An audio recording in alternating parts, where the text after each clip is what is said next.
Assalamualaikum warahmatullahi wabarakatuh. Bismillahirrahmanirrahim. Alhamdulillahi rabbil alamin. Wabihi nasta'inu ala umurid dunya waddin. Allahumma salli wa sallim wa barik ala habibina wa syafi'ina sayyidina wa maulana Muhammadin wa ala alihi wa ashabihi wa man tabi'ahum bi ihsanin ila yaumiddin. Amma ba'du. Istilahnya Imam Ghazali, tema kita malam hari ini bisa diberi judul Asrorus Syam. Asror itu level rahasia atau sebut saja level hikmah. Ini kan yang dicari oleh teman-teman para filosof juga yang belajar filsafat, berpikir sampai level hikmah. Kalau bisa dipetakan, cara kita menjalani agama itu kan diawali dari iman atau percaya dulu. Setelah percaya, terus kita belajar bagaimana sih cara beriman yang baik, cara menyembah Allah, menomorsatukan Allah, patuh pada perintahnya, apa saja perintahnya, menjauhi larangannya, apa saja larangannya. Ini level selanjutnya dari iman, yaitu level pemahaman. Jadi setelah percaya, kemudian dipahami, selanjutnya adalah level Islam dan ihsan. Level Islam dan ihsan ini ya level menjalankan, menjalani. Standar minimalnya Islam, kalau ditambah macam-macam yang sunnah-sunnah yang utama-utama, nanti bisa sampai pada makom ihsan. Jadi dipercaya, kemudian dipahami caranya, isinya, kemudian dijalankan. Nah, masih ada satu level lagi, ya ini levelnya tidak wajib. Orang tidak tahu juga tidak apa-apa, tapi kalau tahu bisa semakin dalam, semakin mantap dalam beragama, yaitu level asror atau level makna. Asror itu dari kata-kata sir yang artinya rahasia. Inilah yang nanti disebut hikmah, atau kadang juga kita menyebutnya dengan istilah falsafah. Makanya teman-teman yang belajar hukum Islam itu pasti kenal istilah falsafah tasyri' atau hikmatut tasyri'. Ini menyelami hukum syariat sampai level asror, sampai level makna-makna. Tidak sekedar diimani, dipercaya, dijalankan, tapi juga diungkap rahasia-rahasianya. Nah, ini makomnya namanya makom hikmah. Ya sifatnya memang tidak wajib. Tapi kalau kita bisa tembus sampai level hikmah ini, kalau bahasanya Al-Quran, wa may yu'tal hikmata faqad utiya khairan katsira. Barang siapa yang oleh Allah dianugerahi dengan hikmah, maka dia seperti diberi kebaikan yang banyak sekali. Ini latihan pelan-pelan. Malam hari ini kita belajar puasa di level asror ini, di level hikmah. Seperti Imam Ghazali itu di awal kitab Ihya itu kan, bab-bab awal, rubuk-rubuk awal itu kan beliau membahas yang berhubungan dengan peribadatan, diawali dengan kata-kata asror. Asrorut toharoh, asrorus sholah, asrorus siyam, asrorus zakah. Ini maksudnya membahas tentang bersuci, tentang puasa, tentang zakat di level asror, di level hikmah, yang tidak sekedar menceritakan syarat rukunnya apa biar sah, tapi juga makna dan rahasia-rahasia di baliknya apa. Nah, malam hari ini kita mencoba seperti itu ya, meskipun semampu kita, sekuasa kita. Paling tidak semoga setelah ini kita tambah mantap bahwa ternyata puasa itu luar biasa untuk kepentingan diri kita dunia akhirat, untuk kepentingan masyarakat, bahkan untuk kepentingan zaman kita yang hari ini mungkin ada banyak keprihatinan-keprihatinan. Baik, kita mulai saja pembahasan kita tentang falsafah puasa. Kita kejar hikmah dan asrornya puasa. Semoga nanti kita tambah mantap. Puasa ini kan salah satu ibadah yang oleh Al-Quran terang-terangan disebut dijalankan oleh semua umat-umat terdahulu. Kalau teman-teman membaca lebih detail sejarahnya para nabi, itu hampir di setiap sejarahnya nabi ada kisah aktivitas atau amalan yang jenisnya puasa ini. Misalnya ada yang bilang bahwa Nabi Adam itu dulu puasa misalnya setiap hari Jumat. Ada juga riwayat Nabi Adam itu puasa tanggal 10 Muharram karena hari itu beliau bertemu dengan Ibu Hawa di bumi. Ada juga yang bilang Nabi Adam itu puasa 40 hari 40 malam setiap tahun dan lain sebagainya. Nabi Nuh itu puasa selama beliau di atas perahu. Dan nanti setelah turun dari perahu ada riwayat juga beliau puasa 3 hari setiap bulannya. Di Nabi Yakub ini ayahnya Nabi Yusuf. Beliau sering puasa untuk keselamatan putra-putranya.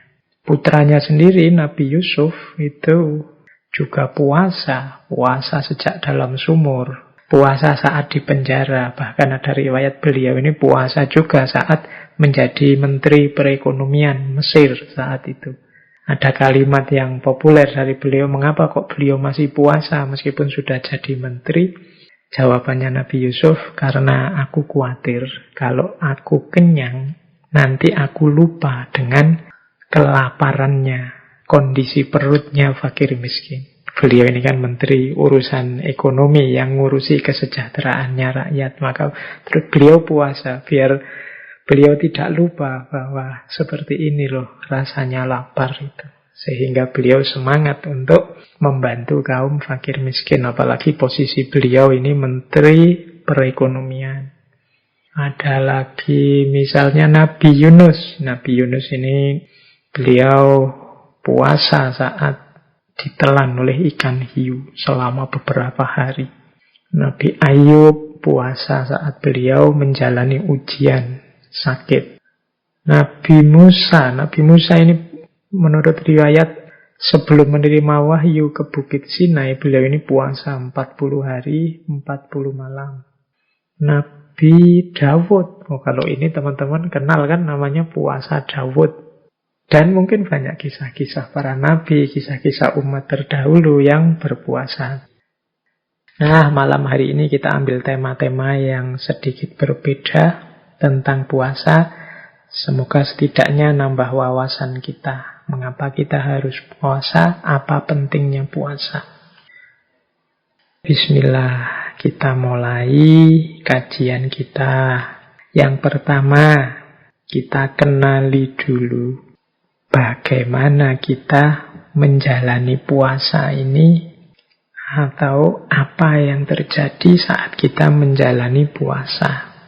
Jadi puasa itu ketika kita menjalaninya itu setidaknya terjadi 4 hal.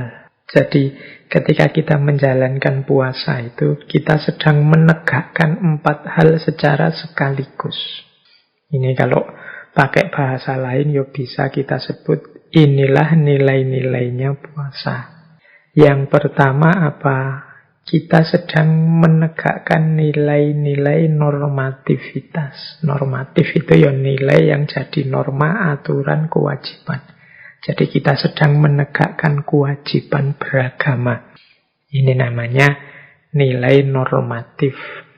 Ya kalau ini kan sudah tidak perlu dijelaskan, ya memang kita diperintahkan untuk puasa. Dan sifatnya wajib di bulan Ramadan. Kutiba alaikumus syiyam. Nah, ini namanya nilai normatif yang sedang kita tegakkan.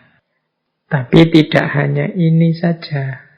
Ketika kita menjalani puasa, kita juga sebenarnya sedang melakukan pembersihan diri. Nilai ini namanya nilai purifikatif. Makanya nanti dalam surat Al-Baqarah itu puasa itu disebut puncaknya adalah ketakwaan. Orang yang bertakwa itu kan orang yang batinnya jernih sehingga anggota tubuhnya secara otomatis sukarela menjalani perintahnya dan menjauhi larangannya. Nah, puasa membersihkan kekotoran-kekotoran diri kita, hasrat, hawa nafsu, dan macam-macam dikontrol, dikendalikan, ditahan waktu puasa. Ini namanya kita sedang melakukan purifikasi, pembersihan. Yang ketiga, ini kan berarti nilai pertama nilai normatif, nilai kedua nilai purifikatif. Puasa itu kita menjalani kewajiban sekaligus membersihkan diri. Yang ketiga nilai preventif. Preventif ini nilai pencegahan. Puasa ini dalam kehidupan kita ini fungsinya semacam rem. Kita ini sepanjang tahun seperti orang lari, maka saat hadir bulan Ramadan ini saatnya kita mengendalikan diri sebentar. Kita ngerem sebentar. Bahkan tidak hanya Ramadan, ada banyak hadis yang menjelaskan bagaimana puasa itu adalah benteng kita. As-saumu junnatun. Jadi dan ini tidak hanya di bulan Ramadan. Rasulullah itu menyarankan misalnya, wahai anak-anak muda, barang siapa yang sudah mampu, kawinlah. Tapi yang tidak mampu, puasalah. Karena puasa bisa jadi benteng. Nah, ini namanya fungsi preventif. Kalau sedang tidak puasa, kita buka diri kita selebar-lebarnya, maka apapun bisa masuk ke dalam diri kita. Yang baik maupun yang buruk, yang kotor maupun yang indah masuk semua. Tapi ketika kita puasa, kita dilatih untuk preventif, menahan diri, memasukkan ke dalam diri kita yang baik-baik saja. Khawatir puasanya batal. Jadi puasa berfungsi preventif. Itu nilai ketiga yang kita hidupkan saat kita puasa. Harusnya puasa bisa bernilai preventif. Jadi mencegah kita, membentengi kita dari hal-hal yang sulit kita hindari kalau kita pas tidak puasa.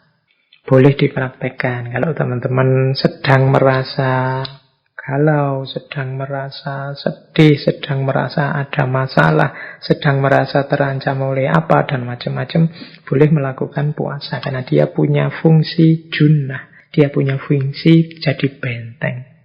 Yang keempat, puasa berfungsi preservatif.